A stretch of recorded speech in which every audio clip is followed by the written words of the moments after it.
में, तो आप जितने नंबर चाहो उतने इसमें बटोर सकते हो, इंटरेस्ट अगर आपने सब्जेक्ट वाइज पैदा किया है तो। अब मैं एसएससी जीडी में, बेटा आज का सेशन हिंदी है तो मैं आज हिंदी में बताने वाला हूं, कल मैं रीजनिंग के लेकर के लिए आऊंगा, फिर उसके बाद मैथ्स के लिए स्ट्रेटजी लेके आऊंगा। ठीक है, हिंदी में क्या क्या आता है पहले तो आपको बता दूं कि जो हिंदी में है ना बच्चों, एक तो आते हैं आपके वाक्य शुद्धि, वाक्य शुद्धि। ठीक है, सबसे शुरू में आपको ये मिल सकते हैं एग्जाम में, ये आपके 2 से 3 क्वेश्चन हो सकते हैं। दूसरी चीज आती है आपकी बेटा जिनको हम पर्यायवाची बोलते हैं, पर्यायवाची। तीसरी चीज आती है आपके विलोम शब्द, विलोम शब्द, विलोम शब्द।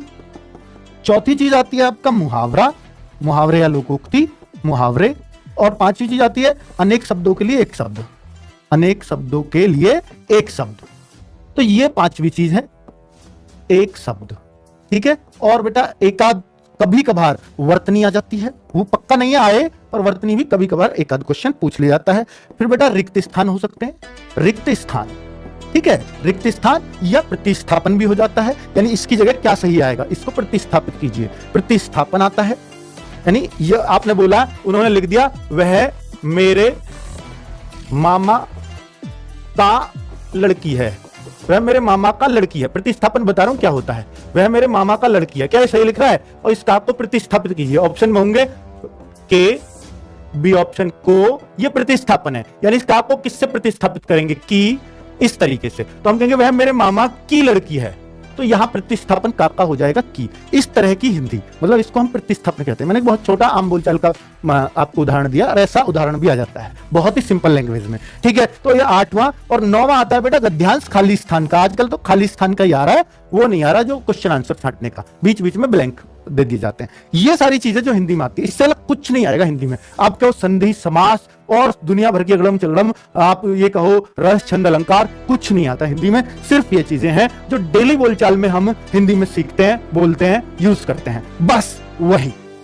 यही एसएससी जीडी की हिंदी है, इसके अलावा कुछ आ ही नहीं सकता। अब तक जितने भी एसएससी जीडी के पेपर हुए हैं उनमें नहीं आया है, तो क्या आगे भी नहीं आएगा? बिल्कुल नहीं आएगा, क्योंकि बच्चों एसएससी जीडी में वही चीज हिंदी में दी जाती है जो चीज इंग्लिश में दी जाती है। हिंदी के अंदर अगर जिसने भी अंकित भाटी सर की क्लासेस ली होंगी या फिर नवीन सर से आप लोग पढ़े होंगे, तो भाई वाकई आप लोग 20 में से 20 स्कोर आराम से आप कर सकते हो। तो आरडब्ल्यू पे अगर आप मॉक नहीं लगा रहे तो ये बहुत बड़ी गलती कर रहे हो। मिनी मॉक एसएससी जीडी के लिए रेगुलर चल रहे हैं, रेगुलर। और आपका जैसे जैसे एग्जाम अब नियरेस्ट है ना, आपको प्रैक्टिस बाय प्रैक्टिस करनी होगी और साथ में रिवीजन आपको रखना होगा, क्योंकि एसएससी जीडी के अंदर हिंदी में और रीजनिंग में आप लोग पूरे में से पूरा स्कोर कर सकते हो। मतलब 40 क्वेश्चन, 40 नंबर आपका हिंदी का और 40 नंबर आपका रीजनिंग का, 80 नंबर आपके पूरे में से पूरे हो सकते हैं भाई। इसी के अगर चलते बात करें जीके और मैथ को लेके, तो यहां से भी आप कुछ नहीं तो भाई 100, यानी दोनों चारों को मिला देते हैं तो आप लोग 130 से 35 तक नंबर आराम से ला सकते हो, अगर आप हिंदी और रीजनिंग पे अच्छे से काम कर लेते हो। तो भाई वीडियो देखना मत भूलना, आप लोग आरडब्ल्यू से जुड़े रहिएगा, आरडब्ल्यू की जो भी क्लासेस हैं उनको लेते रहिएगा और मिनी मॉक जरूर लगाइएगा। बहुत ही ज्यादा आपको फायदा होगा। बहुत सारे बच्चे हैं जिनको मैं गाइड कर रहा हूं और बहुत सारे बच्चे मिनी मॉक लगा रहे हैं, उनको फायदा हो रहा है। पूरे में से पूरे भाई बच्चे मिनी मॉक में लगा रहे हैं, पूरे में से पूरे नंबर उनके आ रहे हैं। तो ऐसा नहीं है यहाँ पे आ रहे हैं तो वहां नहीं आएंगे भाई, वहां पे भी आएंगे। और वही बच्चा टॉप करेगा जो बच्चा मेहनत कर रहा है और पीछे से मेहनत करता हुआ आ रहा है। आपको अगर सिलेक्शन चाहिए तो इस बार हर प्रकार से अपनी मेहनत को मजबूती दीजिएगा, अपने रिवीजन को बार बार रिवाइज कीजिएगा।